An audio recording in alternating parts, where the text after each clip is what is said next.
E questa è un'iniziativa che è nata grazie alla Regione, ricordiamoci che è stata inserita all'interno dei grandi eventi anche per quest'anno, proprio perché con i risultati che ha portato negli anni scorsi, soprattutto qui a Pieve di Soligo, era impossibile che la Regione non fosse presente e diciamo con una grandissima attenzione. L'anno scorso abbiamo visto migliaia e migliaia di persone nelle nostre piazze, abbiamo visto ciclisti di primissimo livello gareggiare sul nostro circuito e sicuramente questo è un grandissimo volano sia per lo sport ma anche per il turismo e per chi viene a visitare i nostri bellissimi luoghi.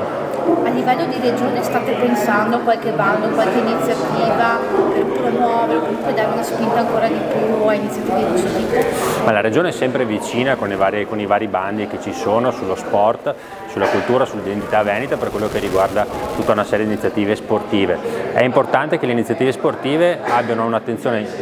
fondamentale per quello che riguarda la promozione del territorio e soprattutto anche per il coinvolgimento delle comunità che, come in questo caso, con i volontari e le associazioni sono sempre presenti e sono attori principali proprio nel promuovere il nostro bellissimo territorio.